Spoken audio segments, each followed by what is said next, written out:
I run a busy team.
Okay, hello. So, trying to just give a minute here. Bear with me. I'm doing stream and Instagram, so I hope. Hi, Kate. Hi, Diana. Do I sound okay?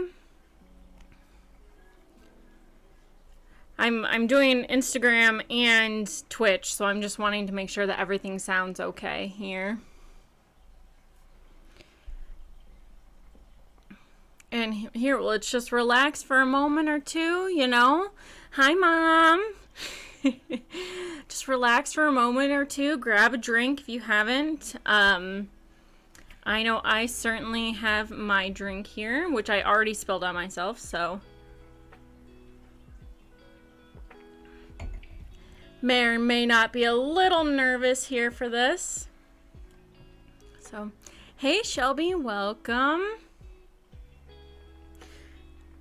Yeah, like I said, I'm just, kicking it here for a moment, letting people get settled. I'm wanting everyone to get comfy. Okay, yeah, hey Bray, how are you? Okay, let me see here. I've got some music playing on my Twitch. Let me just open it a little bit. Hey, Abby. Oh, I'm so excited. Thank you guys so much for joining me. I've got this poster board behind me because that way you don't see my messy house. But I thought it would be kind of cute. Hey, Liz. Thank you so much for joining. Liz is in the house. Awesome. Yeah. Get a drink if you want one. Does not have to be a special drink at all. It can totally be just water for all I care. And we'll get started here soon. I don't really have too much of a itinerary per se. I am going to be very open about my process that I've been going through so far with my book. Let me see here. Okay. Probably would help if I got my stream with my Twitch all set up. But yeah, we'll start questions here soon, and I'll kind of give people a little rundown of my book and all of that good stuff. But let's see here. Hi, Annie. Thank you for joining. Oh, guys, you guys are getting me so excited. Let me take another drink here real quick. At least I'm not shaking as bad as I was, but got my fancy glass here, my turtleneck on, so now.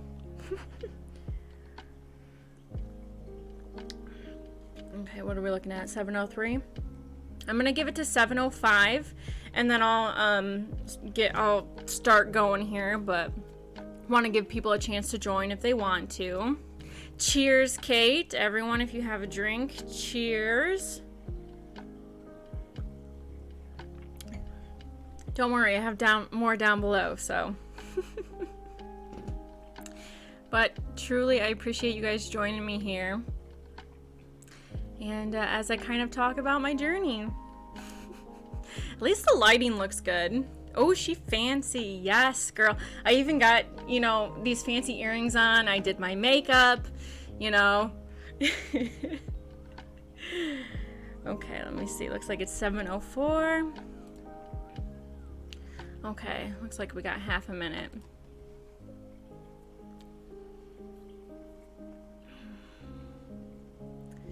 But let's see here. Okay, so I think we can probably get going here. So I will just take a moment to introduce myself. My name is Sierra, and all of you know me in some shape or form. And having this today kind of a Q&A about my upcoming book that I'm going to be releasing. It's going to be my first official novel ever. And take questions if you know. Dave's making you a margarita. Awesome. Love it. So yeah, I guess we'll kind of get started. My book that's going to be releasing here soon is called Between the Shadow and the Soul. It is book 1 of the Chosen One series, and it is about a young woman named Cassie. Cassie has had a lot of struggle growing up. She loses her parents at a very young age, and she goes to live with her grandmother, and she finds out that she is a witch. And so she decides to travel. She's 23 at this time. She's had trouble growing up. She struggled with anger issues, a lot of questions about her parents' death. And so she ends up attending Kingshire Academy over in England. And it just seems like questions mount even more as she arrives. Her parents had gone there when they were, her age and younger. And what also comes into play is that the Anarchy is a group that causes chaos around the world. It's a bunch of terrorist witches, I like to say.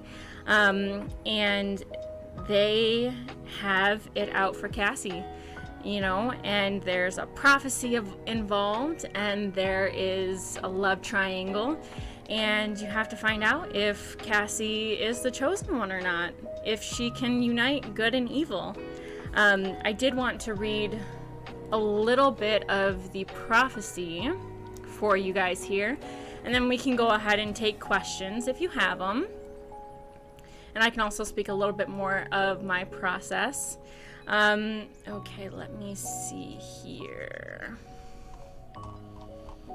I should have had this up more for you. Here I am just scrolling through my manuscript right now. Let's see here.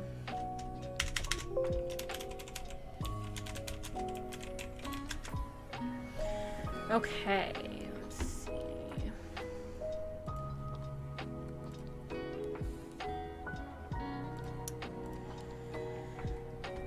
Okay, so I'm going to read a little bit of the prophecy here for you guys.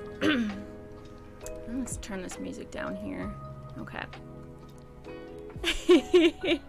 Hey Rachel, thank you so much for joining. I'm just about to give a little insight of the prophecy here. Okay, let's see. Now, this is just a tad bit of it because I don't want to give it all away. Good and evil, two sides that have fought against each other since the dawn of time. Battles raged in the shadows, and prices paid by lives lost. But legend speaks of a witch with a lost soul. There will come a time from a decision made that will open a pathway for good and evil to be born. Two sides of the same coin, one side basked in glorious light, one side drowned in the darkest night. For she who carries the weight of both shall give way to the chosen one. Challenges will arise, scales will be tipped, and an ultimate sacrifice will be made. But to be the true chosen one, balance must be found between the shadow and the soul. So that's all I'm going to give you of the prophecy. And so Xmas, hey, thank you so much. I apologize. I'm doing Instagram and Twitch as well, so I'm trying to balance the two here. Thank you so much for joining. And yeah, so if anyone has any questions, I do want to also talk about kind of my process. Stop it! Oh my gosh, you guys are making me excited. I did want to talk a little bit about my process as a writer. A fun fact I will say before, oh hey Rob, welcome. So what I like to do as an author is I write the ending first of my stories. I find that works best to then litter Easter eggs throughout, and I want a cliffhanger. I want you all to hate me, basically, at the end. I want you to be banging at my door asking me where book 2 is. So, in the meantime, though, if anyone has any questions, go ahead and type in chat. Let me know if you have any questions about my process, a little bit more about book 1. I am totally up for it. So, I'll give a little drink as I wait here with my fancy glass.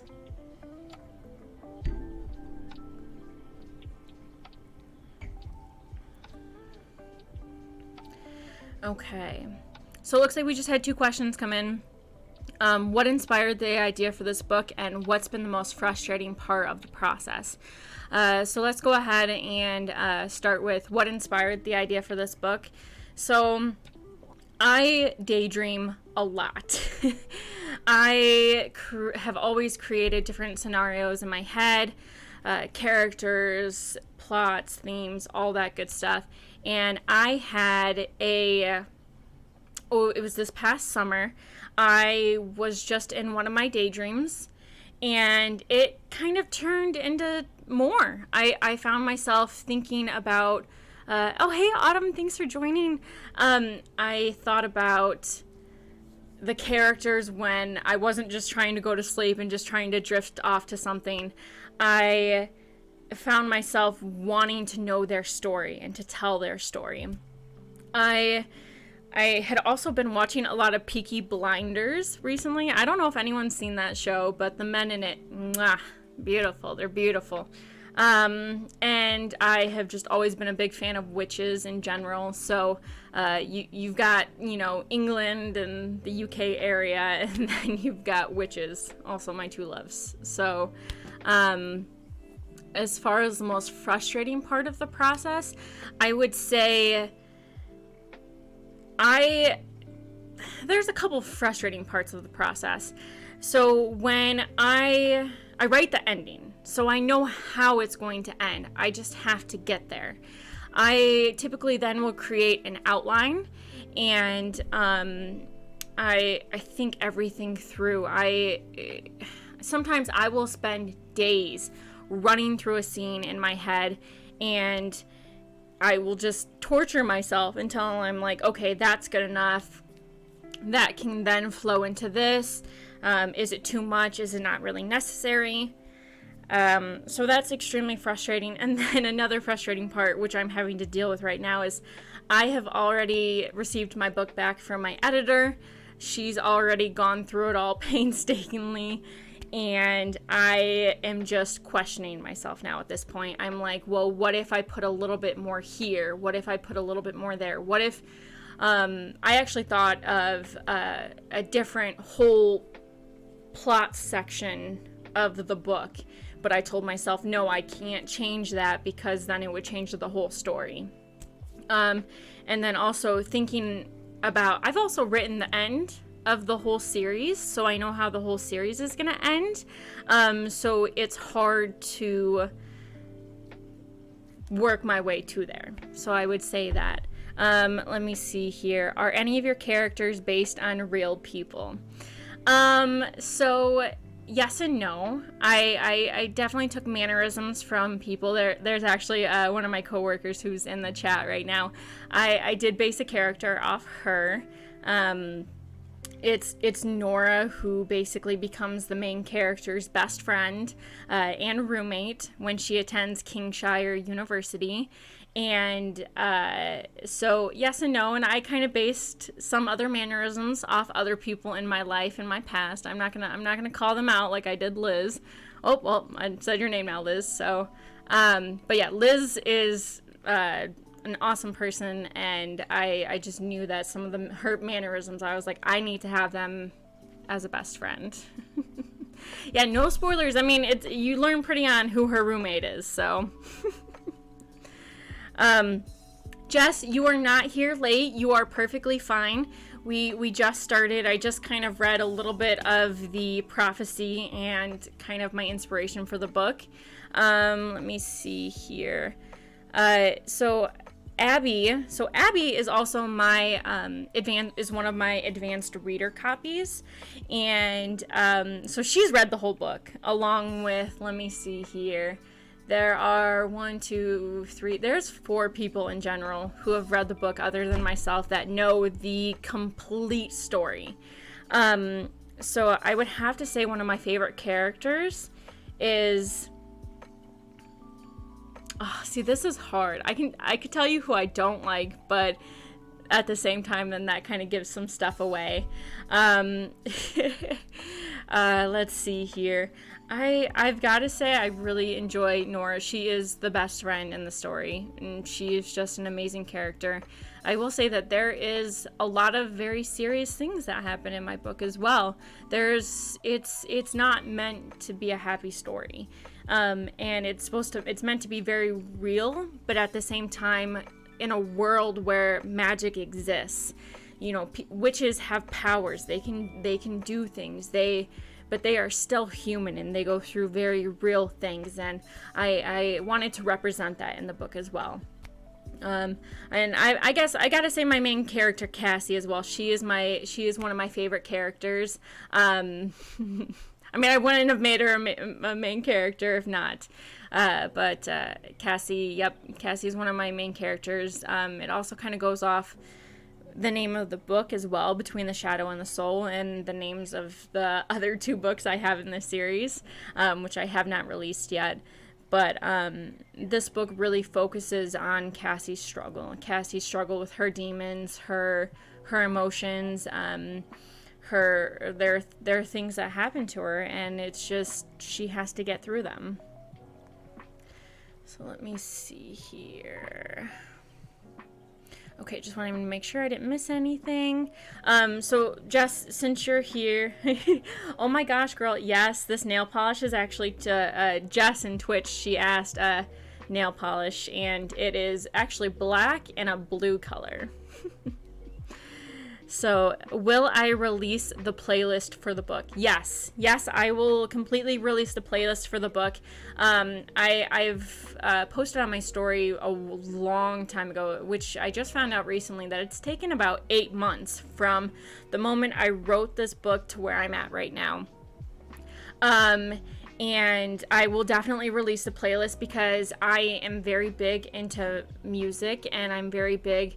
When I write scenes, sometimes I will just completely immerse myself with one song that fits this scene perfectly. I will have it on repeat and just listen and just feel the emotion. And Digital Champions, thank you so much for joining. And so how does magic in your world work? Through wands, incantations. So magic works, it's in their blood. They don't have to use a wand or anything to be able to utilize their magic. They can move things, with the wave of their hand, or if they don't want to use their hand. There's also physical spells as well. Let's see here. Where will we be able to buy physical copies, ebooks? So I am going to be releasing the book on Amazon. You'll be able to buy an ebook version and a paper copy. I am also looking to a couple different other sites that I recently found out that I could publish through, so I'm also taking a look at those. But back to the music though, definitely. I painstakingly found music that evoked emotion from me. I'm a very big evoker. Like, I want you to feel something, and I think all authors do. And so the music I chose, I would cry to it. It would get me angry. It would get me happy. It would get me sad. So powerful songs, I feel, create powerful powerful writing. And the more I immersed myself in this world, and I've taken a hiatus from consuming any other media. I watch a show here and there, especially if it's something I really want to watch, but I noticed the more I immersed myself in other media when it came to reading other books or TV shows, when you're building a world, it kind of gets a little confusing keeping track of everything. And I wanted to basically live through Cassie's emotions. I wanted to live through the book to produce the best work. Do you have any writing quirks or habits that you need to do when you write? So I wouldn't necessarily say quirks. I guess for an example, there are a couple spicier scenes. Hey Ninja, thank you so much for joining. There are a couple spicier scenes, I would say, in the book. I don't know, my advanced reader copies will know, but I definitely would have a drink or two before writing those to get loose. And let's see, anything else? I would say just kind of immersing myself in it, listening to music, kind of blocking out the world, picturing everything in my mind. I would also act out the scenes as well. If I was having trouble figuring out how I wanted the dialogue to work, or how I wanted the scene to flow, it's really hard sometimes because I'm then having to think in a different person's voice. I'm having to think and act in a different person's mannerisms. And so I would literally be bawling my eyes out if a character was crying. I would try and feel their pain. I would get mad. I would, like I said, listen to one scene down over with. Listen to one song over and over with for hours until it came out right. Many tears were shed. Like I said, this is not, it's a good novel, but it definitely, it's real. It's very real. And so I think those were some quirks that I do. I definitely try and get immersed. And I'll talk in other accents as well, as it is set in a different country and there's a bunch of different languages at play and accents. I would talk in those accents as well. Let me see here. Abby says, so spicy. Yep, she knows those scenes. Oops. Okay, let me see here. Rachel's coming in with a question. Do you write the story down on paper first or strictly on the computer? So what I do first is I will think of it in my head. I will lay down in bed, sometimes for hours, or I will just throughout my day, like if I'm on a lunch break, I will just sit back and I will think of everything, the whole story. Sometimes it just kind of comes to me. It's kind of like a trickle down effect. Like I get an idea and then it opens up different pathways, and then I follow those pathways down and they spread out. So I start with it in my head, and then I typically think of the ending first because I know this might sound terrible, but when I go to bookstores, if I see a book I want to pick up and I'm like, oh, okay, I'm interested, I will read the last page of the book. And sometimes just the last couple of words. I want that book to leave me on a cliffhanger. I want to know if that book is worth the time to read. Now, should you read the end of my book? Maybe not. But it definitely, I start formulating the ending. I want to know how it ends because I want to be in suspense. As a reader, as a lover for words, I want to be in suspense and interested. So I will typically think of the end, and then I will try and do an outline then from that point. It's what I've been trying to do. I bought a huge whiteboard because I was doing it down on paper. I was doing my outline down on paper, and I try and follow then my outline. But even still, my outline for book 2, which I'm already 200 pages in to book 2, I've changed the outline already as I've gone through it. There was a new avenue that opened up that I wanted to do. So let me see here. Just want to make sure I'm not missing anything. What kind of writing accessories are your faves for writing?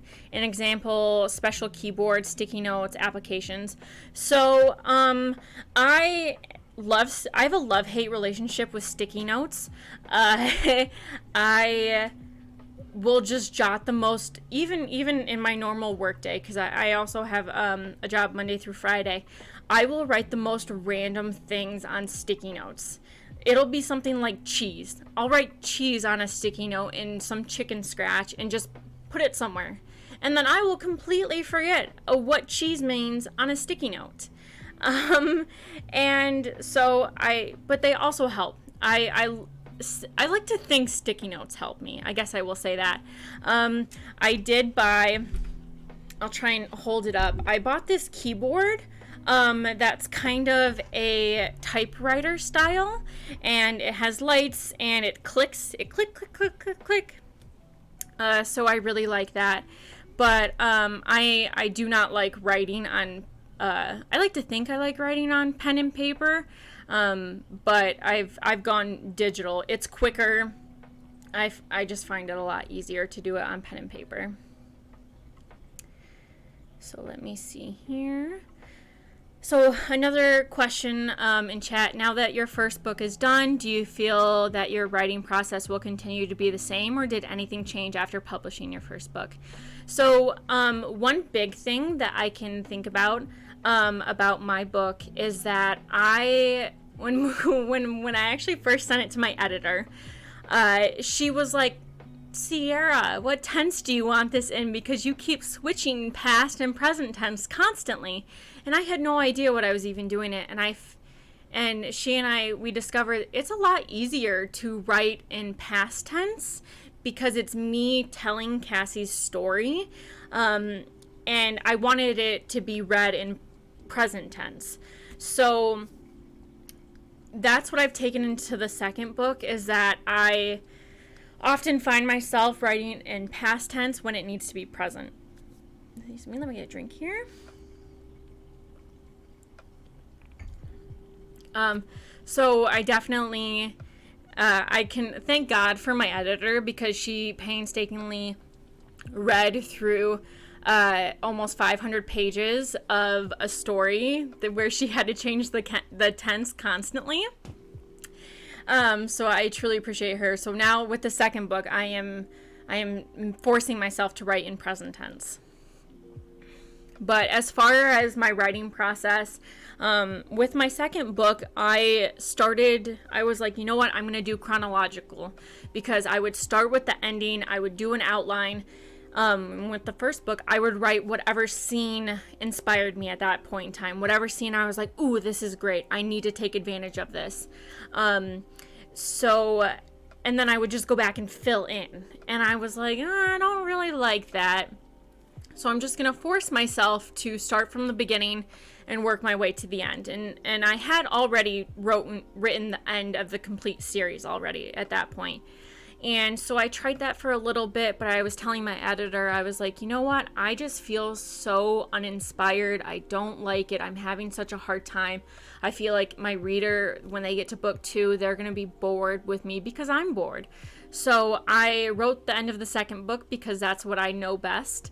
And I like the second book. I'm a cliffhanger fan, so keep that in mind. So let me see here. So my writing process is going to most likely stay the same, except the fact that I need to learn to write more in present tense. And I'm forcing myself to, because that way my editor doesn't have that hard of a time for the second book. Okay. Let's see, Mom. I don't really know your question here. Let me see. Oh, yep, Rachel. So this is the keyboard off TikTok. So just so you know. Let me see here. Did you do any type of research for your book? Yes, I did. I definitely had to research British and English slang words. They do talk and it's the same, it's English, but they have different curse words. I mean, they're still similar. They're still very similar, but I wanted these characters to really take on those. I wanted it to be as realistically as possible. However, when it got to Kingshire, I made that up. I think there does need to be a little bit of inaccuracy with things or made up, because the more you set it in reality, then other things come into play. You have to worry about if you say someone's name, you got to make sure it's not copyrighted. You don't want to give people more reasons to pick things apart. Well, it's like, oh, well, in this town, that doesn't exist, or that's not right in this, whatever. So there are definitely things made up, but when it comes to the characters and their mannerisms and their accents and the things that they say, I definitely did do some research on that. I also did research with some of the Easter eggs I wanted to place in my book. I definitely looked into that. Also, different languages, I had to look up their meanings, and how they would react to things. So let me see here.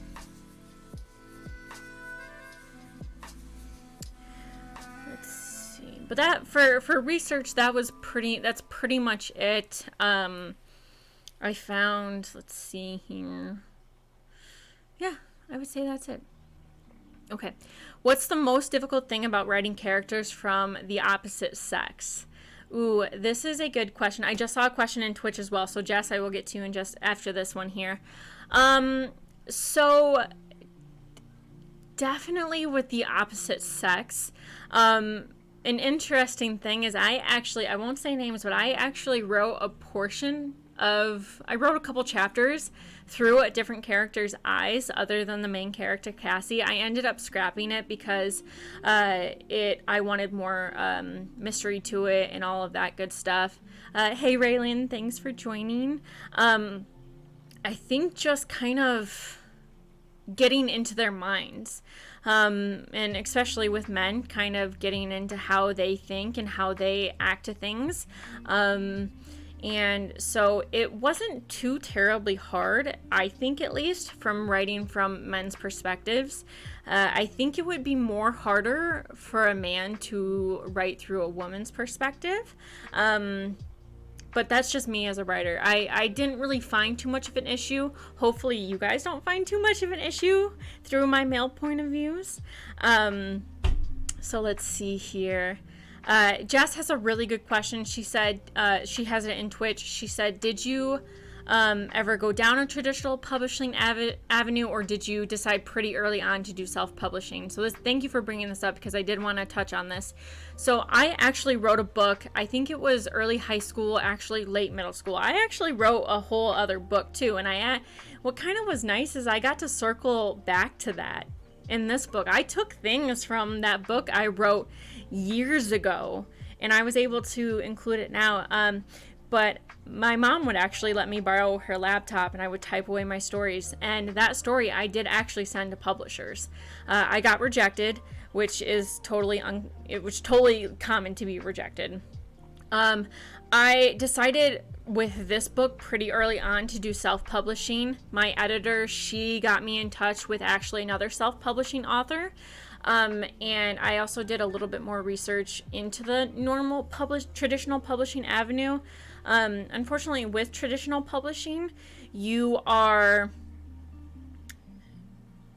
basically you have to have an agent if you're going to do traditional publishing, and they can be kind of expensive, and you have to make sure that your book is in the tip-top shape to give to an agent, because what you first have to do is submit your story to agents, and they have to take you on or not. So it can be a process to even find an agent, and then those agents will send your manuscript to different publishing houses. And most publishing houses won't even look at a manuscript unless you have an agent giving it to them, which is understandable because they have a lot of authors out there right now. Not only that they have, but they're finding. And so it seemed like more of a process. And when I spoke with this person who does self-publish, she basically said it came down to, do you want to have complete control of your story, or do you want someone else possibly to have say in it? And I thought this was the quickest, not necessarily the quickest way, but the most true to myself way. She did say it was going to be a lot of work because with self-publishing, you have to do the editing or find someone to do the editing. Thankful that I know someone who did all of my editing. She was a gem. Copy, you have to have a pre-reader too as well, a proofreader before. You have to find someone or do your own cover. You have to do your own social media. You have to do your own promoting and all of that. So it is, it was expensive, but not too terribly expensive. I truly think that if you want to self-publish, it's great. And there's not just Amazon that you can self-publish that I'm going through. With self-publishing though too, it's just, if you want to get books out quickly, that's the way to go. But just be prepared that, so like for Amazon, I'm going to be publishing through them.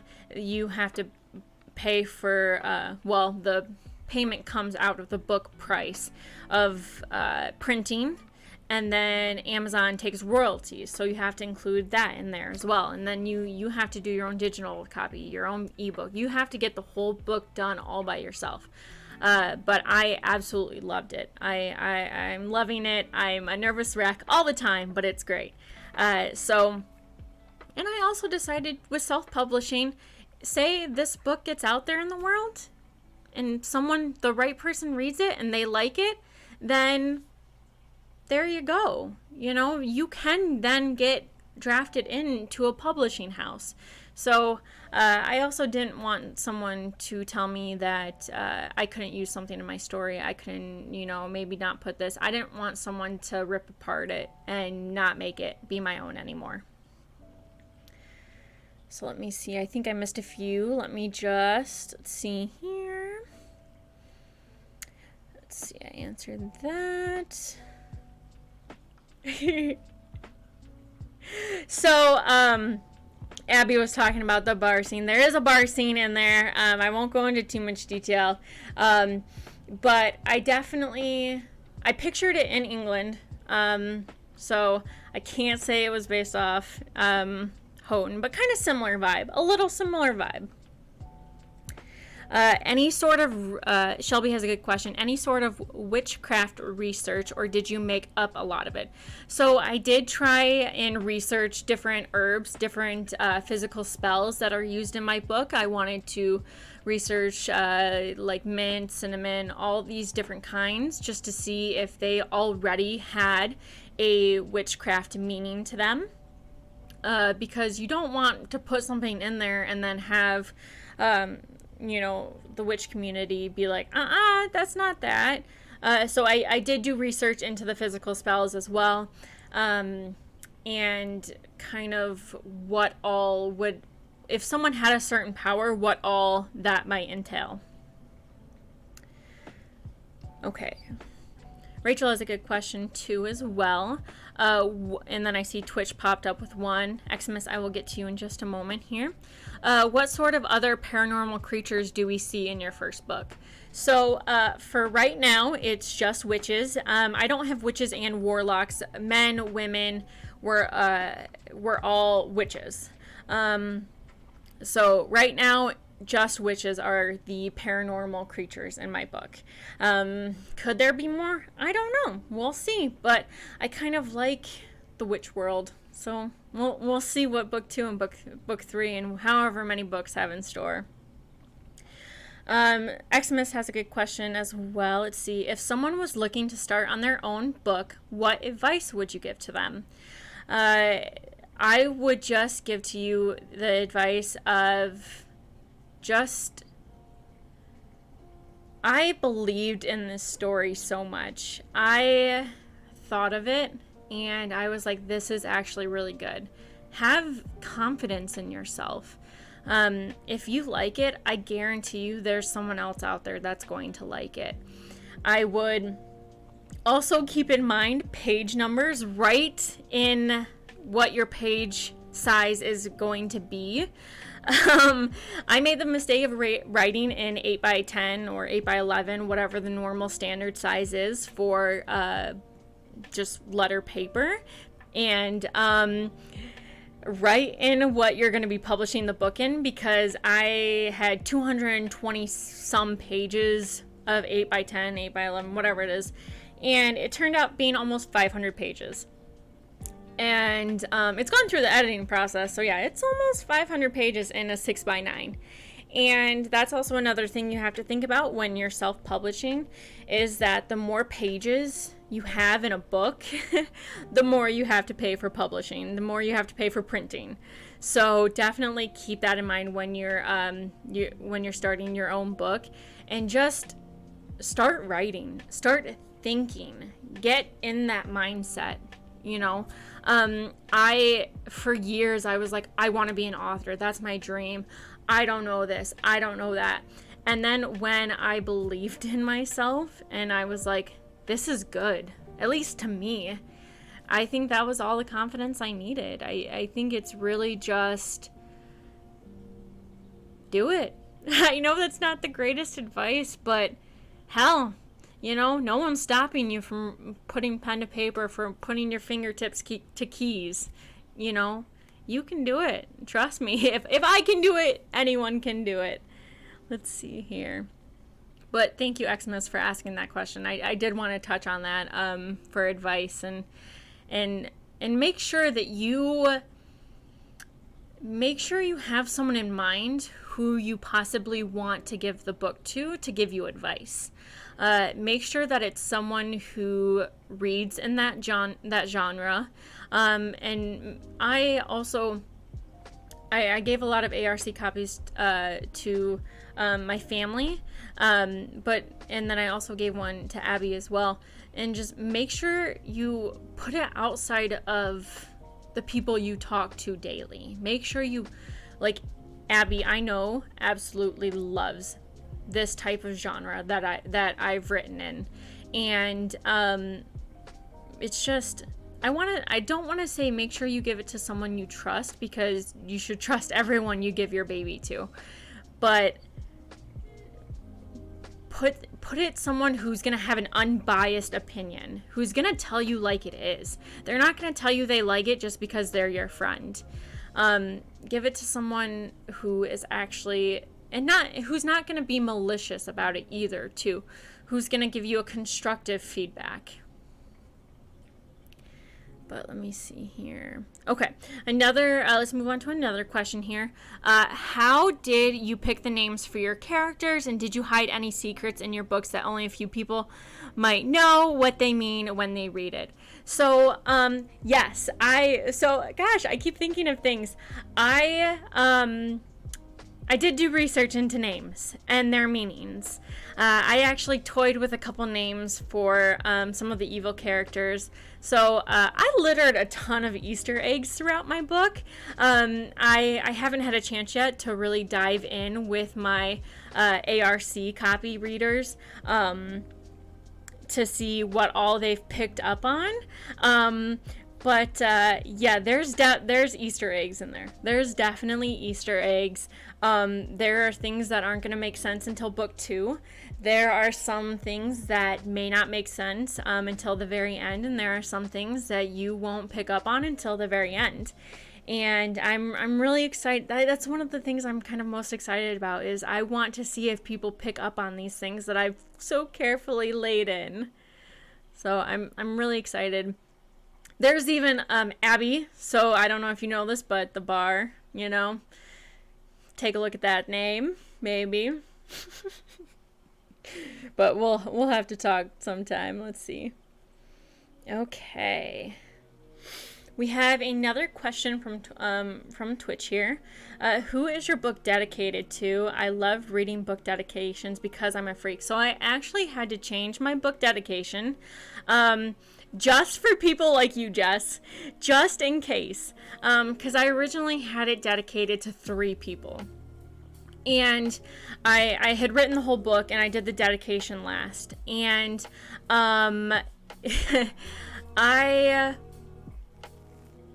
the book is dedicated to my mom.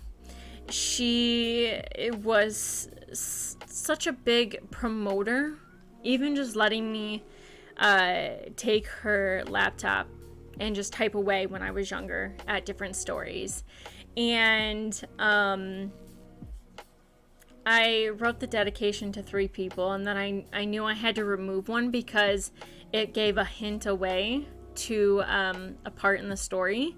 And I was like, if there's going to be someone who's like Jess, who reads the dedication and then might get inklings, and I didn't want anyone to have any inklings about some of my biggest plot stories. So, my plot twist. But Jess said 3 people, 3 books, though. I want it to be a trilogy. Yes, 3 is a great number. I'll say that. But so since I have a lot of people online right now, I do kind of I will definitely take more questions. But I kind of want to show you guys something that I worked on the other night. Only a few people know what it is, and only a few people have seen it. Twitch, you should be able to see it just fine, but Instagram, it might be a little hard for you to hear. But I created a trailer for my book, and we're gonna watch that right now. We're gonna watch that. So, let me go ahead and try and get things situated here. I have to switch Twitch over here. Let's do this. Okay, let me bear with me here while I get it started. I'm also going to flip Instagram around to see it as well. I just don't want, like I said, you might not be able to hear it as loudly. This is on YouTube though, so I will link the page on all of my socials. So let me see here if I can flip this around here. Okay. Ignore my messy desk. And, yeah, I'm going to turn my mic off so I can turn it up kind of loud for people on Instagram to hear. So yeah. I'll hold on here.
Oh my gosh, I'm muted. I totally forgot. Sorry, guys, on Twitch.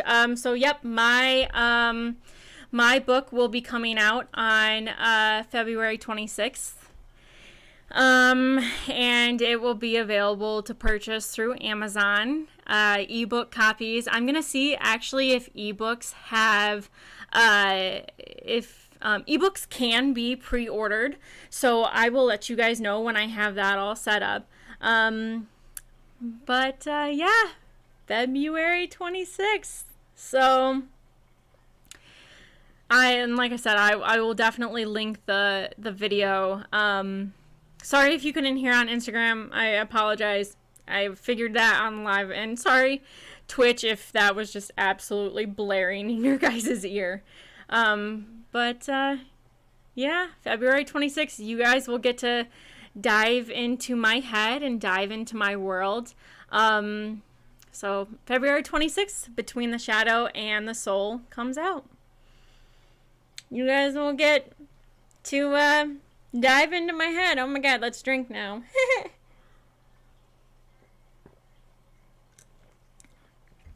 Woo. But if you guys have if any of you guys have any questions, I am down to answer more. For people that have kind of just joined in, a little recap. I just premiered a trailer for my book. It will be up on all of my social medias. I'm also gonna, I'll link it plenty of places. It's on YouTube as well for you to watch. I highly recommend it, where you can blare the music and get the chills. But if you have any questions, any more questions for me about the process, about the book, I would love to answer them for you. I'm like shaking, guys. I'm just I'm excited. I'm definitely excited. And when you write a book, you kind of let people into you a little bit. You get to see, because yeah, I did include things from my personal life that, you know, there's so many Easter eggs littered in there, not just my personal life, but different, you know, lives in general. Not like I took anyone else's stories of their personal lives, but just kind of themes that's going on that we're all living through right now. And the struggles, very real things that happen.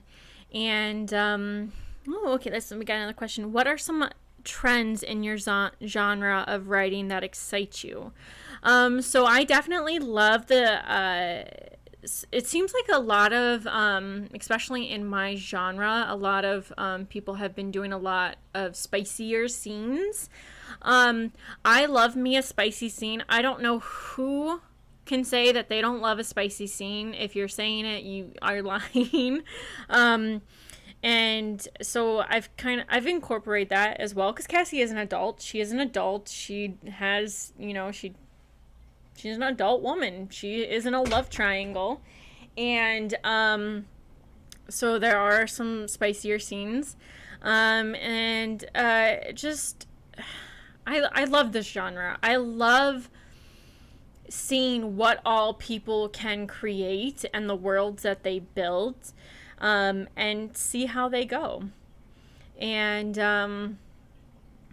I definitely like having it to be tastefully spicy.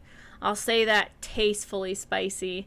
Hey, Allie, thanks so much for joining. Anyone I missed who joined, thank you so much. But mostly about this genre, in which I found, so it's classified as a new adult, just because of some of the language and scenes that are involved in it. It's not considered a young adult. It's fantasy fiction. And another thing about a question earlier about why I kind of chose to go through the self-publishing way instead of the traditional way is that there are just a ton of YA and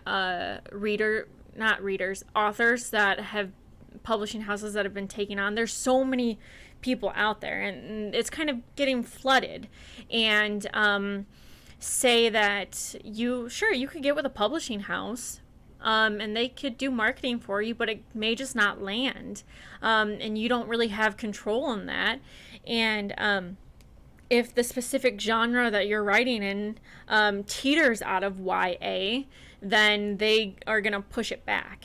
Not in time wise, but they're going to kind of roll back the spiciness of it. And it just, I think it leaves more open to be real in a way for a new adult. So let me see here. Whoops. Hi, Paige. Thank you so much for joining. Let's see here. How do you balance the demands of writing with your other responsibilities? Kate is asking. That's a really good question, especially because I do work Monday through Fridays, 8 to 5. So having that, thankfully, I am getting to work from home. So as soon as I get off work, I'm able to make dinner, or I'm able to write. I'm able to just instantly start my night.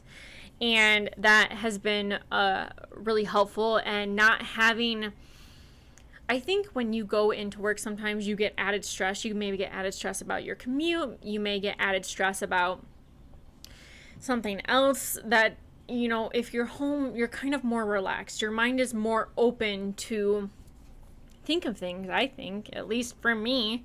So, excuse me here. Sorry. So I think it's definitely been a challenge, especially because I'm throwing Twitch in here as well as they're watching me right now.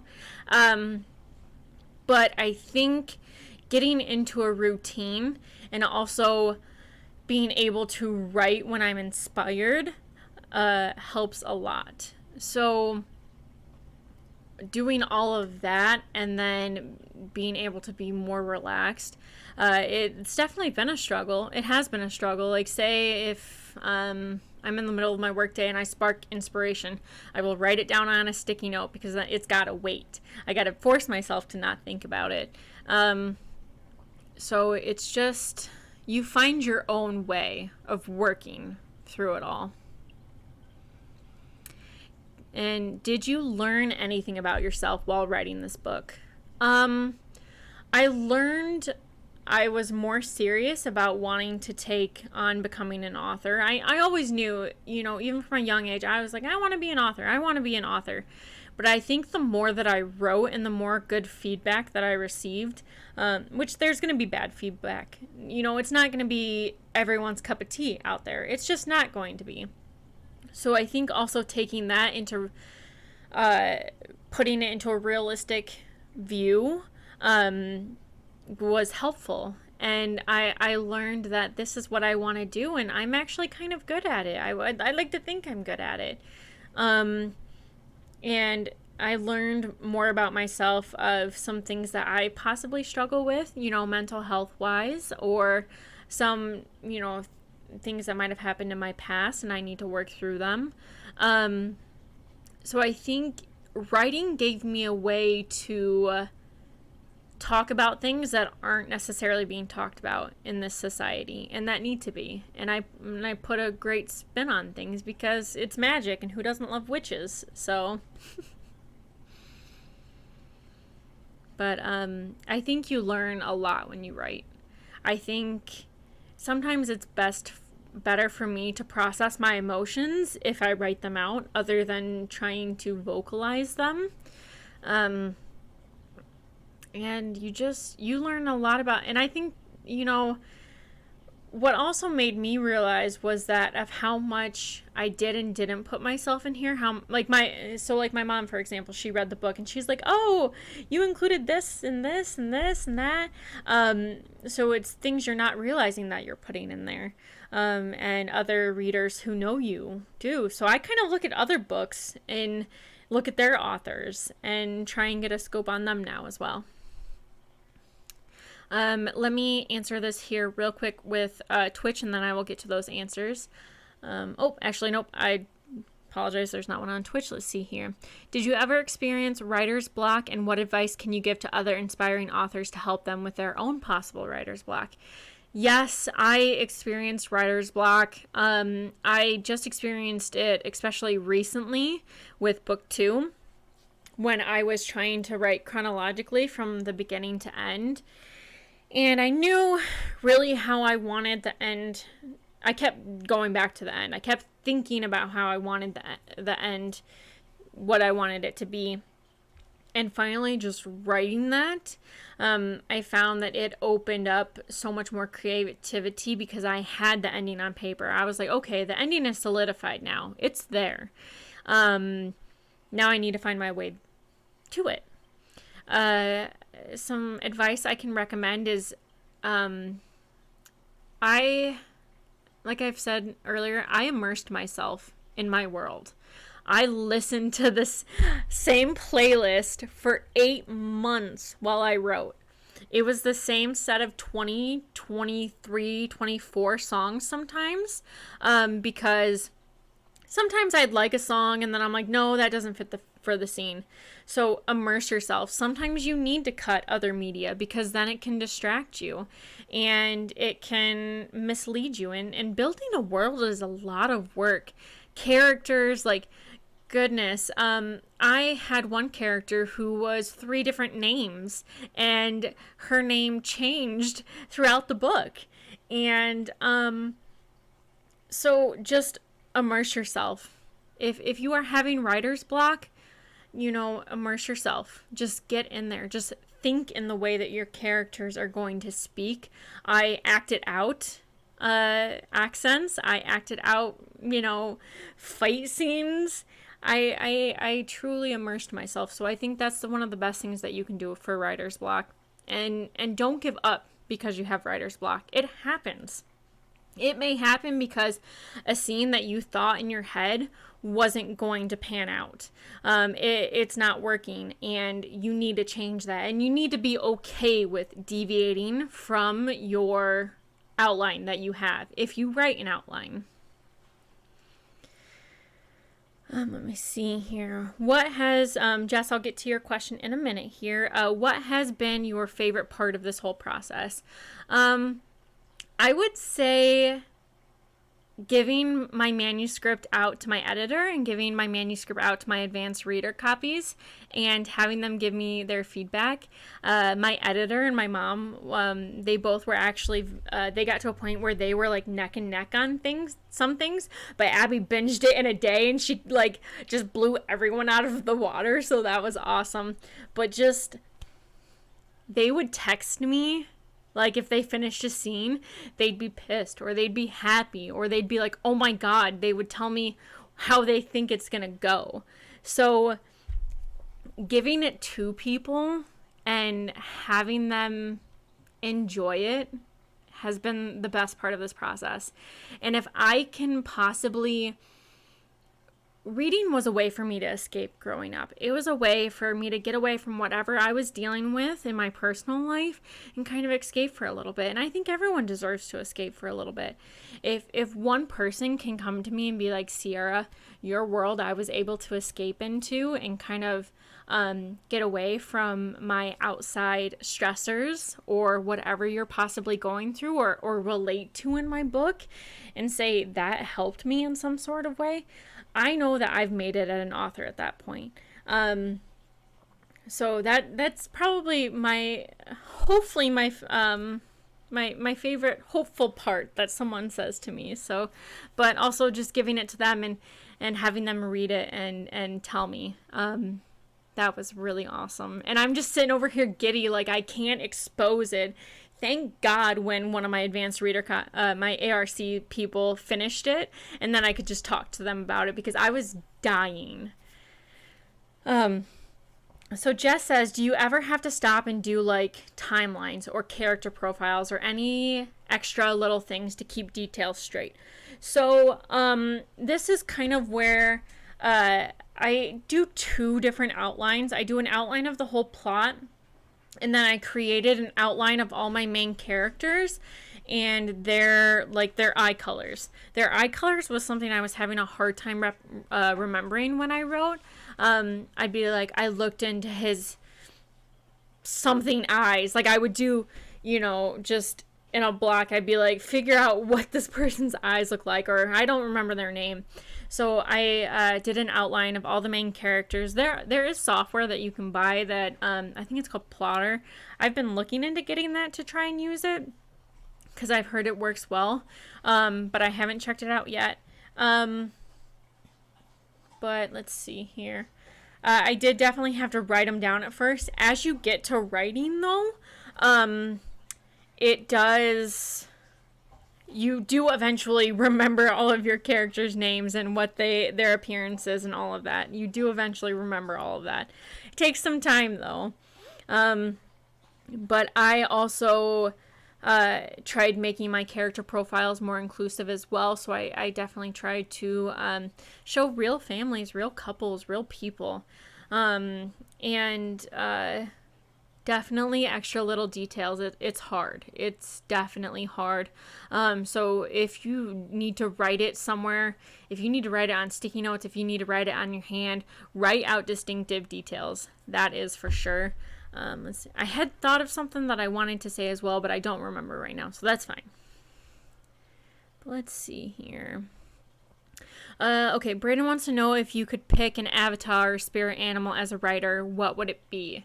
So the first thing that instantly came to mind was a fox. I don't know if it would really be a fox, but I'm gonna go as a fox. I am cute, but my stories bite. I hope that they bite you. I hope that, you're not expecting it. You're expecting this cute, cuddly little thing, and I want it to, bite you because it's a wild animal. And plus, I try to be sly like a fox. I try to slip, little details in here, little details in there, And one thing that I am absolutely dying over is there's a detail in the first book that doesn't connect until the third. And, of course, though, I have to write. It's also motivation to finish the trilogy because I need to get this to my editor and get it to someone, some of my ARCs or my editor, and that way they can read it so I have someone to talk about it too and who knows the whole scope of it. But I think I would be a fox, if that makes sense. I'm not also. I think it would be a fox. When you sell the movie rights, who would you want to play the main character? So I already know this because I give myself interviews in the shower, which also another thing, if you're having writer's block, take a shower. I don't know if this will help you, but it definitely helped me. I learned to take a shower or take a bath and just candlelight. Set your mood for yourself. Get your scene ready. And just think about things.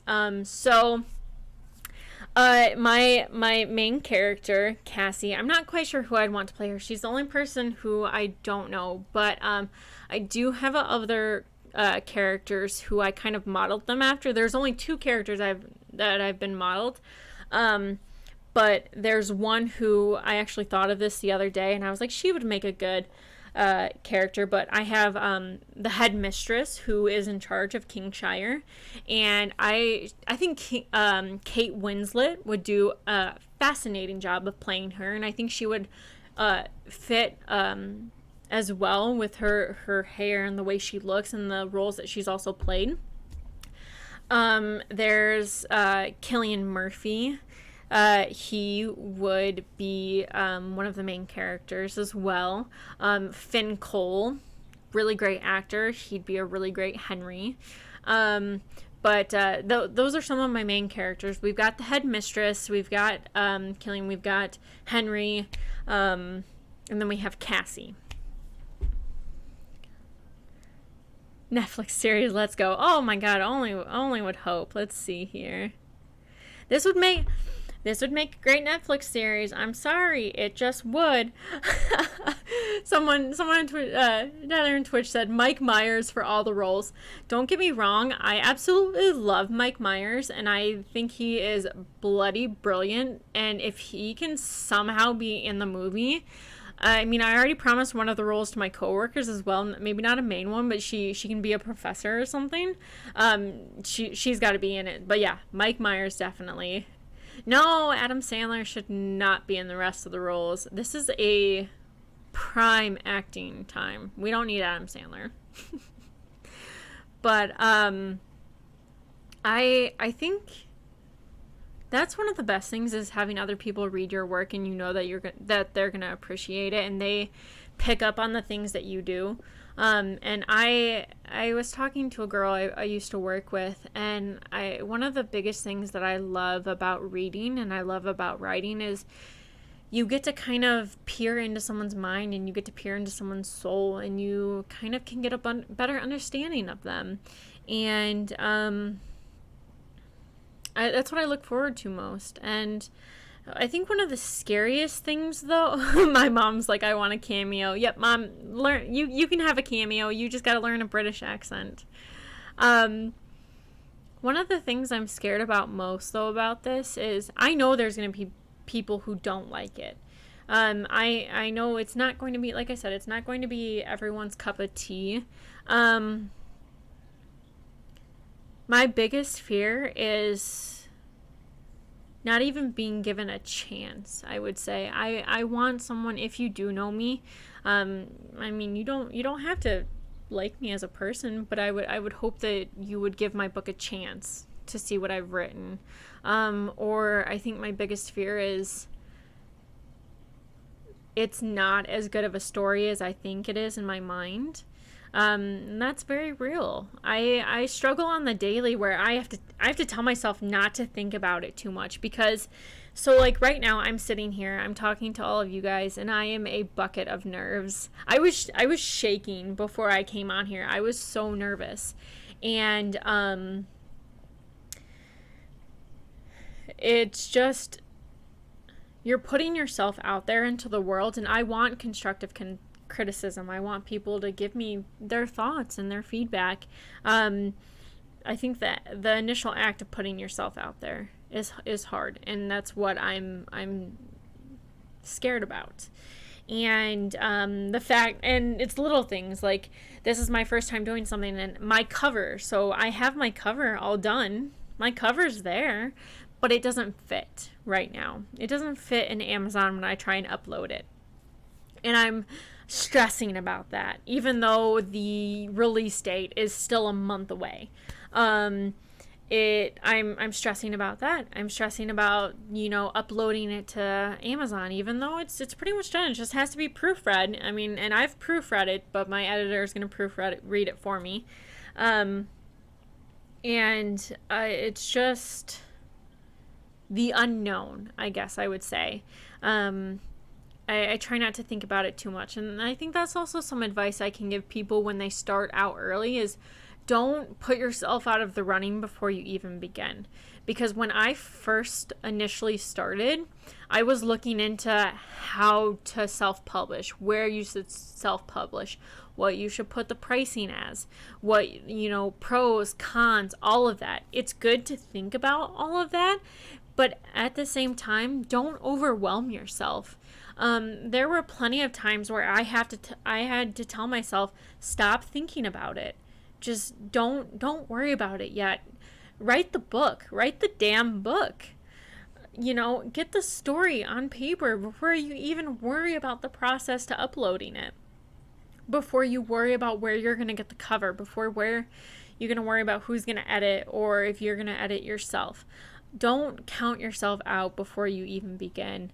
I even had called my mom this morning before this, and I was like, I'm so nervous. And she's like, you're making yourself nervous for no reason. And I know that. Internally, I know that. I'm like, I'm making myself nervous for no reason. I know that. But having a good support system and just being like, it's fine. It'll be fine. Be realistic, Write the book. You can quote me. Write the damn book. Someone quote me. You heard it here first. But just and enjoy it. Enjoy it. Don't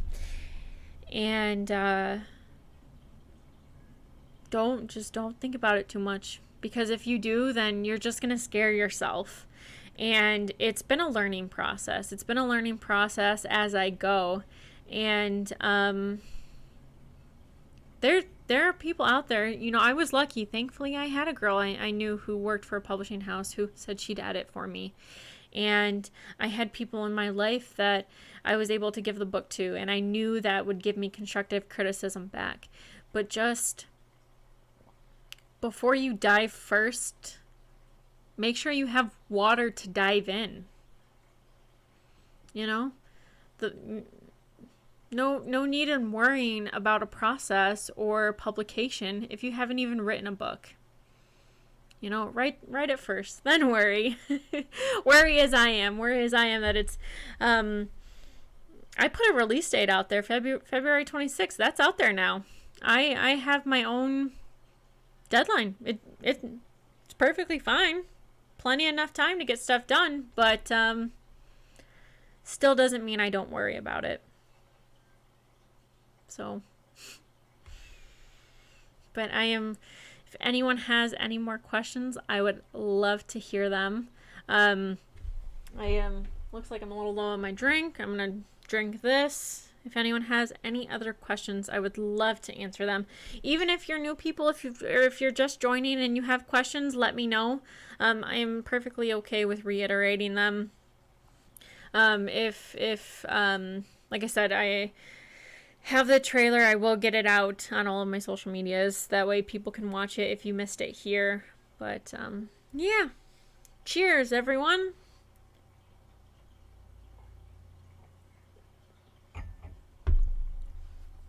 Got some lipstick. Hey, Xmas, thank you. Yeah, I need to refill it a little bit. Made sure to have a drink on standby so I can fill my fancy glass. But, I guess I'll start a little bit more about my process as well. So, after I was done writing, I wrote the book. I had gone in, filled in everything. I thought I had fixed everything that was needed. I printed it out. I read a hard physical copy as well and made notes, and then I went and updated those. After that, then that's when I passed my book along to my editor, and she edited it oh my god, I've said painstakingly like 4 times here. See, this is why you need an editor, so you don't type painstakingly 5 times on the same page. You know, your editor is going to be like, honey, no. So, I passed it along to my editor, and then I also kind of jumped the gun a little bit with getting the cover. I got the cover done before the book was even written completely. I think it was about, oh goodness, it was probably about 5 months in that I got the book cover done. I went on Fiverr and I hired someone to do it. I was very happy for it. The girl did a wonderful job, and I've already got ideas for book 2, book 3. I didn't really have a lot of, because it was still so early in the story, I knew, you know, the outline and everything, but I didn't really know what I would want a possible cover to look like, and she was able to take the few things that I said and create one. Even though I want the same artist to do book 2 and book 3, I am going to be holding off as well, because when you commission a book cover, you need to know the exact, you have to know page size. Make sure you write in your page size. Do not write in normal letter size papers. I gotta reiterate that. But make sure you know your page number, because they're gonna ask that, and that does, that's kind of why I'm having an issue right now as well. One, because I got the cover done before the book was done. I wrote an 8.5 by 11 page size instead of the 6 by 9, which it'll be published in. And uploading to Amazon as well, it added a couple pages that I did not initially expect once I did. Even I had it in 6 by 9, but I had gotten it back from my editor. I put it into a 6x9 format, put it into it how I wanted it to look. I then told my design lady, I was like, hey, this is how many pages it is. I upload it to Amazon, and Amazon says it's 10 pages more. So just be aware of that. And then my editor, it does take time to edit, and especially when you write in the wrong tense for the whole entire book. And so I started on book 2. Okay, Jess, have a good day. Have a good night. Jess is leaving, but I know you trust me. You will know for sure for the book. And so once I started on book 2 while my editor still had book 1.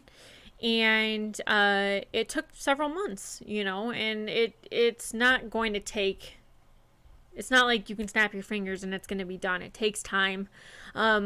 Once I got it back from her, I proofread it, and then I am sending it back to her to proofread again.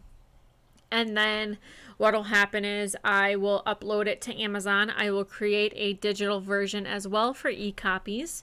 And then Amazon has to approve it, which takes about 3 to 5 business days to do. And then you can schedule ebooks to be pre-ordered. Hard books cannot be pre-ordered. I think one of also the best things about self-publishing, especially about Amazon, is you can go back and update your manuscript. Say if you publish the book and you find errors, you can always go back and upload a new version and then publish that as well. Let's see here. Looks like we have a question. But after I upload it to Amazon, then that's it. Then people can buy it, and I can buy proof copies. I can buy author copies as well. So I can have those. I can get those before publishing date. So we'll see. But how did you come about your book cover? So I went on Fiverr, Fiverr.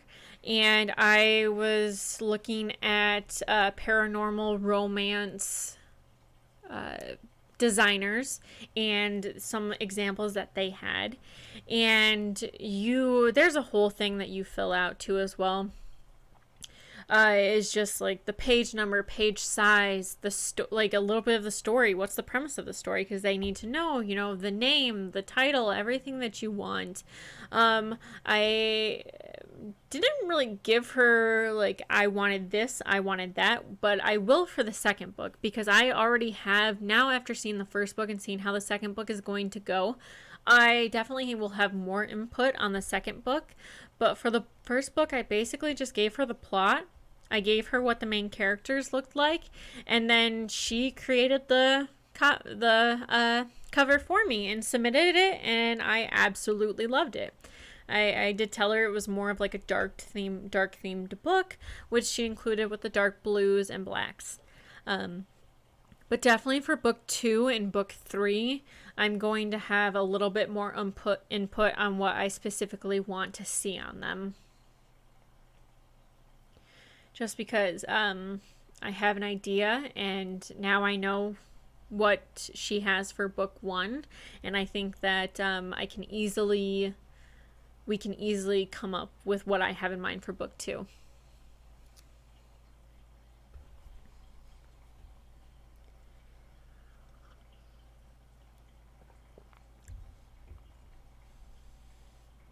Oh, goodness. I'm hoping everyone had a great Saturday, though. I can't believe Saturday is almost done. But I am so excited for you guys to meet my characters and to enjoy the world that I've created. I have a good night, Xmas. Thank you so much. Thank you. Bray wants to know if you have a fave writing snack or drink. That's actually a really cool question. Thank you, Bray, so much. So I'm gonna say adult beverages is my favorite drink. Just because I feel like the looser you are, the more you're gonna get into things, the more you're gonna think of things. I think the more creative I am, not necessarily with alcohol beverages, but just it's kind of the putting yourself in that, immersing yourself. So the music and all of that good stuff. I know I've already touched on that, but when I'm writing, I really don't like to eat anything that I can't just quickly pop into my mouth, because I don't want my fingers to get dirty, because then I don't want my keyboard to get gross. I don't want to take the time to stop and because, like, when you're eating, it's kind of hard, especially if I'm in the middle of a talking scene. I don't really want to be talking with my mouth full unless the character is talking with their mouth full. So anything that's just quick and easy. I had a lot of almonds, I'm trying to be healthier in the 2021 new year. So really, I found myself not snacking while I wrote, really, unless it was something just really quick or if I could take a quick break. But mainly, if I'm in the middle of inspiration and I have something I want to write, no one better talk to me. No one, my dogs and cats better leave me the hell alone, because I'm trying to get into it. So that was a really good question, though. Favorite snacks and drinks, definitely. I did include some of my favorite snacks, though, in the book. There's that, at least. I didn't eat them, but I put them in the book. He recommends pistachios. I love pistachios. I think they taste better when you crack them yourself, and not have the shelled ones, but shelled ones are really good. So I'm definitely going to have to get more pistachios because I do enjoy those. But, yeah, I'll let me see if I can show you as well, because of what my physical copy of my book looked like and what all I did. Bear with me here. My physical printed version was my phone stand, but I would color code all of the chapters, and just scribbling and highlighting. I found that once you have a physical copy, it really helps, especially because you can just instantly make the note or instantly make the change. And plus, I'm a physical copy person. I know some people really prefer ebooks, and I think ebooks are really awesome as well. And I think all self-publishing authors should create ebooks, because then you don't have to pay for publishing, pay for printing. And also, when you're writing a book as well, make sure it is really good to have an editor as well, because my editor, she really opened my eyes to a lot of different rules that you have to follow, like make sure things aren't copyrighted, to make sure that you don't include something that could possibly get you in trouble with a company. So it is also best. That's why I made up a lot of things in the book, because I didn't want, like, even take, for example, if you say a clothing brand, or if you try and describe a clothing by its clothing brand, that you really shouldn't do that, just because you can run into copyright laws. And I had to completely write a whole scene, like Abby, that one scene that you had mentioned earlier had to be completely rewritten because it had copyrighted material, and then we had to do research to see how much of it was copyrighted, to see if, like, the name was. Thankfully, I'll say it involved a song, so the lyrics obviously are copyrighted, but we had to also investigate to see if the song title was copyrighted, because if it was, we couldn't even use the song title. No laws when you drink in the claws, that is for sure.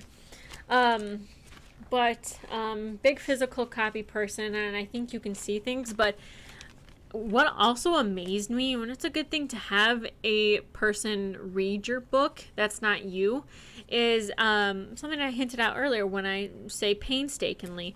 So I said a certain phrase about 3 to 4 times on one page, and my editor was like, hey, just so you know, and this was at the point where I had written it, I had read through it while I wrote it. I had read it while I printed it off and had a paper copy, and I still did not catch it. There's going to be things that you do not catch while you're writing. I often find times where I slip back into the past tense, or I'll be writing and I go reread it and I'm like, I did not say that when I thought it, because I'm thinking as I'm typing. And thankfully my typing skills have gotten incredible over the years, and I can type pretty quickly as I think. But that's also when you're thinking about things and you want a scene to change quickly, or if you decide to go back and change a scene, you have to make sure that everything makes sense and that you did not miss anything. There's no plot holes. And I'm a big person about plot holes because I never think of them really when I read other people's works, but I would always see other people like, oh my god, did you see all these plot holes? Or, oh, what about this, what about that? And so that's in the back of my mind, like, oh my god, I don't want there to be a plot hole, and then someone like bring that up and it's already been published, and it's like, well, somehow that sword magically got put in their hand. I don't know where they grabbed it. So definitely have someone else read your book before you do any sort of publishing. And then there's also things that they're going to point out that might be helpful too. I had a comment about how sometimes dialogue, especially dialogue is one of the hardest things that to write, I feel, because you don't want something to come off as awkward or forced. And what's interesting is because I wrote the ending of the book, my main character Cassie, she sounded completely different by the time I got back to the ending. She had matured. And when I initially wrote the ending, I was writing in her premature voice. I was writing in her unaffected voice yet. I hadn't gone through all of her struggles yet. So that was really interesting too to find out, was that my main character sounds completely different now. And that was kind of also nice to see. Nice to see the progression. Like, oh my gosh, she has progressed. So I did have to make changes to the ending. Nothing big, just how her voice sounds. And just conversations, something you could think is funny just goes right over other people's heads. Something you have to think about as well. But just, I decided I wanted to stop wishing that I did this and start living it. But, ooh, hey Garth, welcome. Hey, no, you're perfectly fine. I did release the trailer already, but I will link the trailer. The trailer is awesome. I mean, I think it's personally awesome. I don't know if anyone else did, but it's super good, so I definitely will link that.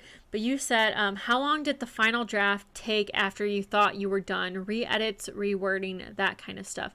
So I looked back in my Word history, and I saw that I first had something on June 25th. So, I would probably say I got the book to my editor end of October. So June, I probably had it thought in my head earlier in June. So June, July, August, September, October. So that took 5 months to actually write it. Now that is incredibly fast. Especially if it's your first time writing, and I experienced a little nervousness with how fast I wrote it, just because it was done quickly. So then my editor, she probably would have gotten it done quicker had I written it in the correct tense. I had an issue where I wrote it in the past tense because I was telling Cassie's story, and instead of Cassie living through her story, so she had to change everything to present tense. So that did hold up a lot of time for her. And my friend, even though she edited it, editing was just her side gig. It's not her main job, so she was working as well the whole time. So you can realistically, it's about a year, I would say. I'm going to be releasing it, Garth, February 26th. That is when my book is going to be released, February 26th, Friday. Oh my God, the more I speak it into existence, the more I have to actually do it. I have to, it's going to happen February 26th. Even though I'm nervous, even though for no reason. But, so Garth, right now I'm in the process where I actually just received it back from my editor. This was last week. Oh no, it was maybe a week and a half ago. It was sometime within the past 2 weeks. I received it back from my editor completely. She had gone through the whole story. I went through the whole story to proofread it. And then she's going to proofread it now as well. So I think you can expect about a year. About a year, and as long as you don't... I don't want to say procrastinate, because you definitely need to allow yourself break times. If you overwork yourself, your writing is going to reflect that. If you can't fully connect with a character, your writing is going to reflect that. And... don't force yourself, but at the same time, owe it to your characters to finish. Owe them the stories that they deserve and the world that you built, because it is challenging. So, yeah, about a year, and I'm about 200 pages in on my second book. I am forcing myself to not make it 500 pages because of printing costs. I'm trying to keep it around 300 to 350. We'll see. We'll just see. We'll just leave it at that. We'll see. But that's so exciting. I was just telling my wife about it, and the first thing she said was, "Where can we buy it?" Yeah, so I will be having it listed on Amazon. I'm going to be doing e-copies and paper copies. E-copies, you can set I'm blanking on the word, pre-sale copies. You can pre-order. Oh my God, pre-order it for e-copies. For paper copies, you can't do that though. But it will be available on Amazon. I'm also looking into other different avenues of listing it. There's a couple of different ones that I've seen online. Also, other advice is follow more authors in your genre. See if you can speak to someone who possibly self-publishes in your genre. Do all of that, and to see what they say, because when I spoke with the self-publishing author, Helen Scott was her name, she was a huge help. And I also read some of her work as well. I saw what the now genre is, and just take all of that into effect and get connected, get talking with people, because there are people that are gonna not want to help you, but there are people out there that will. Yep, so Amazon's I guess the answer to this question, Amazon is mainly where it's going to be for as of right now. I will most likely be trying to search other different avenues. Yeah, Amazon for now, and we'll see. Maybe, who knows, maybe a publishing house comes on by and they like it, the right person reads it, it goes somewhere. I mean, it's not why I'm doing it.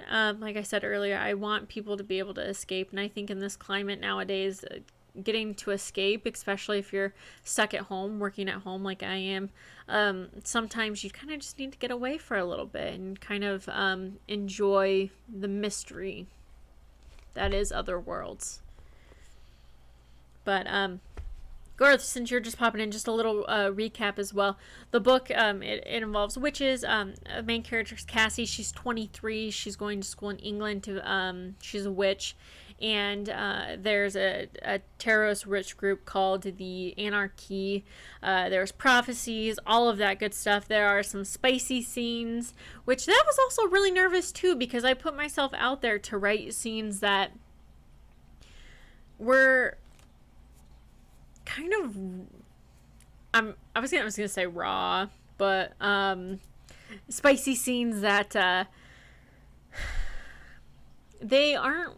You don't talk about those things really. I mean, I think it comes more nowadays that we do talk about more things. We talk about sex, and we talk about women's health and all of that stuff. We're talking more about things.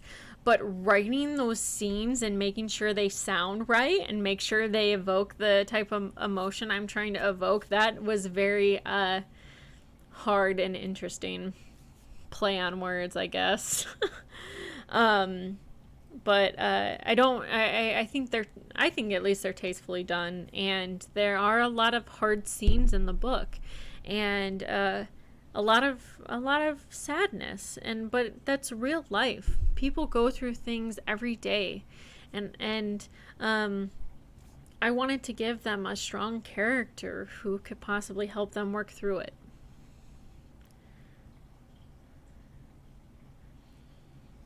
Yep, like how you said, you got really into a book series when we first went into quarantine. It's nice to get away even in your own mind. And I think that's also too about quarantine. I was able to escape. I had more time to escape into my own mind. And I thought about things over and over until I was like, this is it. This is the path. Are there any trigger warnings you put out there for future readers? Yes, I do think there are. With anything that you read, I will say this: there are very hard things that Cassie goes through within this book. Personal things, not just the death of her parents. She does go through some scenes, and there are some scenes with other characters that are a little intense. So just keep that in mind, while you're reading, with any story. Everything is fiction, so none of it is true. But just as you're reading, just know that this is a fictional world. It does highlight issues that we experience not only as women, but as people experience in the world. And I wanted the realness to be represented in those. But yes, just speak. I don't recommend this book for anyone that is under. I don't want to say 18, because I think that people who are at least 16 are capable of some people go through some of these scenes so young, and I think it's very real. So it is recommended more for if you're a little bit more mature. I will say that. So thank you for bringing that up, Abby.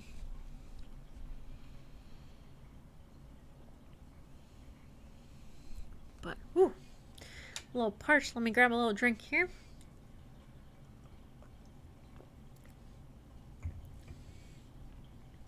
But like I said, Garth, earlier, was that even though this is a magical world and people have these powers and they are physically strong, this is Academy training to be soldiers, and they to fight against the Anarchy, and they can do things not normal humans can't do. Doesn't mean they're still not affected by human things. Doesn't mean that they don't experience the same emotions that we do. And I wanted that realness to be represented within the book. Hey, Blue. Welcome. Thank you so much for stopping in and say hi. Just going over my book here, and if any questions anyone has. Yeah, so that is my book, and I'm so excited for people to get reading. I definitely toyed with myself, and I was like, do I want to push the release date out? Mostly because of my nerves, because I feel like I'm still going back, and I was like, oh well, should I have written that? Should I have written it differently? And And my mom said something earlier today. She's like, if you keep in that mindset, you'll never publish anything. You'll never put anything out there. And I am so excited for people to read it and for people to get to know my characters. And I hope you fall in love with them, like as I have. I am so consumed within my second book, and I want book 2 and book 3 to be written as quickly possible. Hopefully, I'm wanting to be done with book 2 before the beginning of summer. That way, and hopefully my editor can, hopefully she can edit it a little bit she can have an easier time because I'm writing it in the correct tense. But are you going to be doing any short readings? Thank you, Kate, for this. I would love to do short readings. I plan to have, this is working out so well, having a stream and a live at the same time. I think I might totally, hey Rob, thanks for joining. I hope you had hope your puppies, hope they're okay and that they're all adorable. I can't wait to see pictures. Sorry guys. Like I said, I'm trying to bounce back from Twitch and Instagram, but I definitely do want to do short readings. I would love to do a series once the book has been out for a little bit and people have had time to read it. So that way I'm not instantly spoiling things for people. But I would love to have a short series where I do readings from the book. I would love to where I read the book from beginning to end online, if people want to stop in and listen to it. But I think those will come later. I want people to be able to get to read because I don't want to spoil anything for anyone. I just, I'm terrible. I spoil things all the time. I spoil presents. I spoil things. And this is one thing I don't want to spoil because I want someone to be able to go through all the emotions I went through writing. And I want the reader to be so pissed off at me before they get to the ending that they just hate me. And then they get to the ending and then they like me again a little bit. And are eager for book 2 to see what I do. So, but long story short, yes, I will be doing short readings. That is for sure. In time, it will come. I will be releasing more. So because this has turned out so well, I have really truthfully enjoyed myself tonight. I am going to be releasing a spicier insert to my Instagram later, possibly tonight if I think of it, but not tomorrow. If not tomorrow, I will be releasing another little insert, and this is going to be a spicier one. I do have things all planned out for release week, which okay, Blues, have a good night. I am going to have things release week. I have things planned out because I'm kind of in control of my own marketing, so I can do that. So I have a lot of plans, and then I cannot wait I want to be involved in groups that talk about the book and what they liked, and trust me, if you can message me, like, say if you get my book, you can message me. I want people to message me. I want you to be like, oh my God, is this gonna happen? Oh my God, you suck. Oh my God, you're great. Like, just give it to me. I want the feedback. I'm trying to take this very seriously, and I'm open to everything. And this is my first official novel. Like I said, I wrote one back in middle school, high school era. But this is my first official one, and I feel like you'll like it, especially if you like paranormal romance. If you like witches, if you like love triangles, I think you will like it. So, let me see here. I apologize. I'm reading Twitch here real quick. Hi, Rob. I think I already said hi, but hi again. Scaredy cats like me need spoilers so I don't have a heart attack. Oh, Rob, I feel like if you read this book, you are going to be on the edge of your seat throughout. And that's one good thing.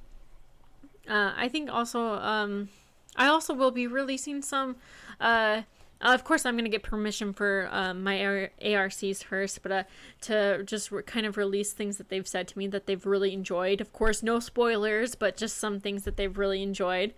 Rob, my friend from Twitch, is just like, I've been in my share of love triangles. Oh, you dirty dog, I bet you have. I bet you have been in some love triangles.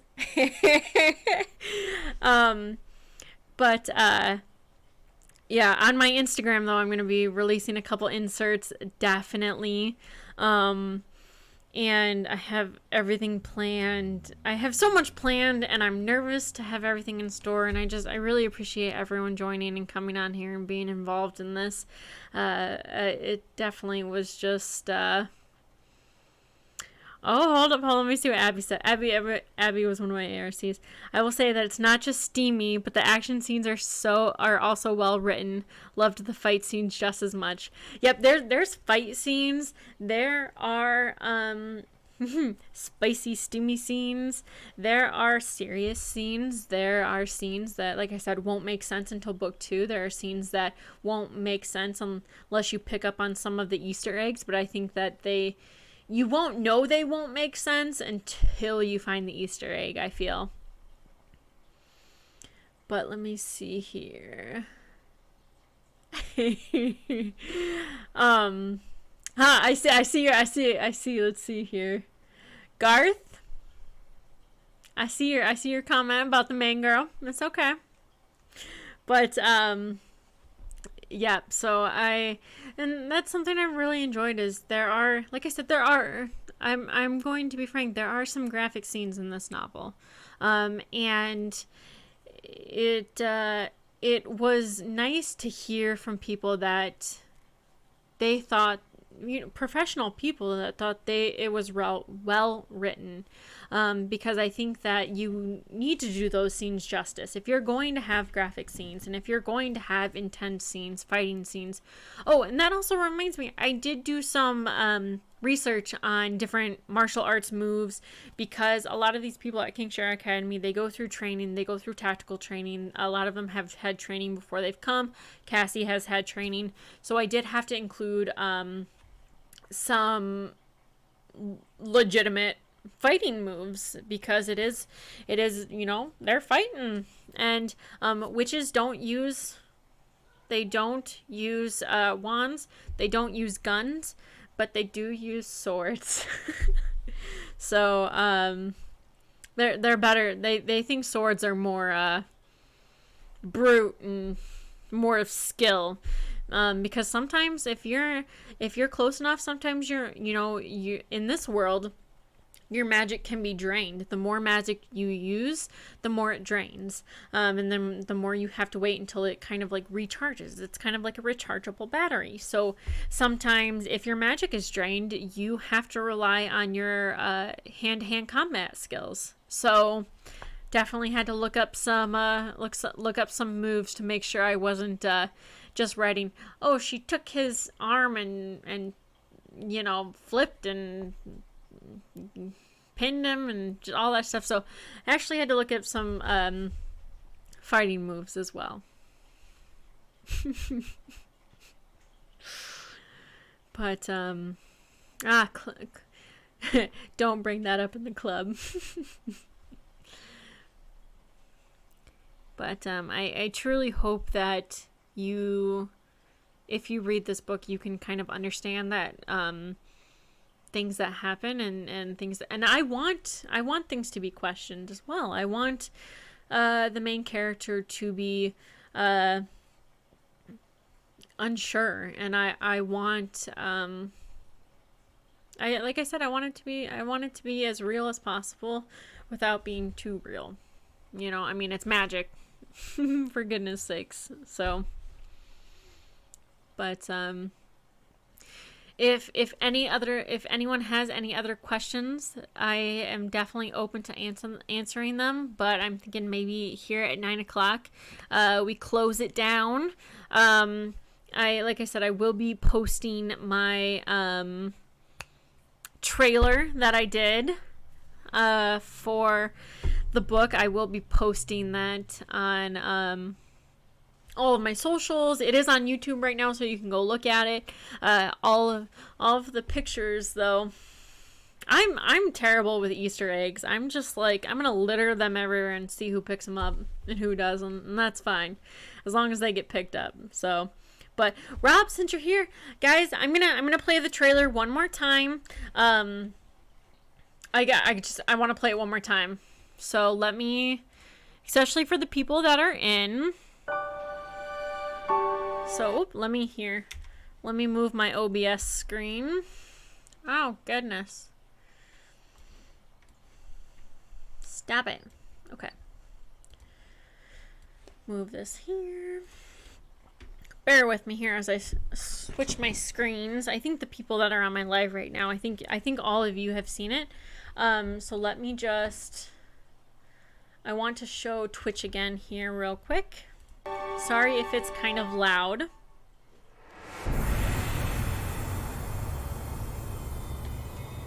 Now you guys can get my reaction to it.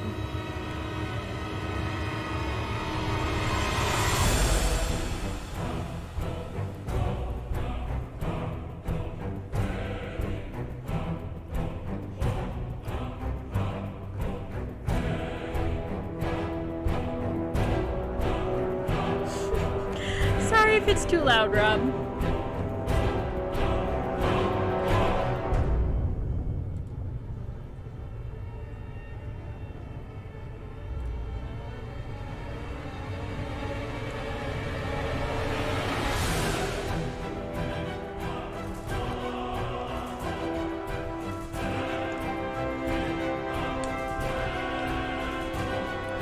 Hey, keep it PG in the chat, guys.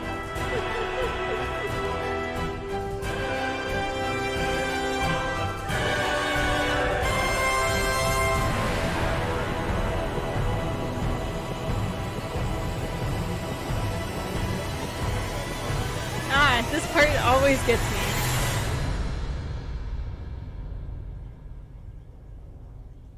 Yeah, okay. There it is.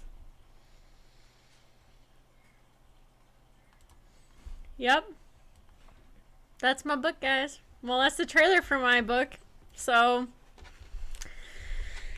but truly, you guys, I cannot thank you enough for getting on this. This is, I'm probably gonna go cry now because I am just absolutely just so humbled by all of this, and I was not expecting this turnout, and I'm really excited. I'm nervous. I'm so nervous. I'm trying not to cry. I want you guys to enjoy it. And I want you to, come up with your own theories. And I want you to get excited when you find something that you think may or may not be an Easter egg. And I want to hear your guys' thoughts. And so please, if you do get this, please, text me. Let me know. Like, I want you guys to just overwhelm me. I want it. Even if it's bad. Like, Sierra, I hated this. Okay, I'm so sorry. Tell me why, Like, I'm sorry you don't like it. But I want all of the information. And, goodness, guys. I truly appreciate it. And, I'm excited. I'm so excited. This is something that I always wanted to happen, but I truly never thought was going to. I thought I was going to just stay in my mind forever. And I do also worry about, like, what if this is just my one story? What if this is my one... I love you too, Rob, so much. What if this is my one story that And I'm actually slowly coming to realize, like, that's okay. If this is just my one series I need to get out there in the world, then so be it. But I truly hope you all enjoy it. And I truly love each and one of you for joining me on this journey. I know it can sometimes be a little annoying how much I post about it. But one perk, like I said, perks about pro and con about self-publishing. You are your own social media, you are your own marketing, and I cannot wait to get it out to you because I'm that confident you'll like it. So I am going to end it here. I love you guys so much, and I really hope you... if you have any questions, please feel free. If you have any questions at all about self-publishing, about the book, even when you're reading it, please contact me. Do not be afraid. My Instagram, obviously, if you're Instagram watching me live right now, Twitch, you've got my Instagram on my profile. Let me know. I try and get back to everyone. And Abby, oh my God, girl, I can't wait to get you the second book. And Mom, I can't wait to get you the second book. But I think I'm going to end it here on live, and then I'm going to raid out on my my Twitch. And so thanks guys. You truly have no idea what this means to me. So, oh my God, I'm going to stop before I cry. So, I did my makeup for this, so but I love you guys so much. And even if you hate the book, I love you for trying it. So thanks guys. I'm sure I'll know you. I know you sometime soon, so I'm gonna get off. Oh my God. It's the alcohol, I swear it's not me. But thanks guys. Okay, how do I end live? Oh my God, this is my first time doing a live on Instagram. Hold up here. How do I... Oh, lordy. How do I end it? I think I go here. Okay. Love you guys. Oh, end video. Here we go.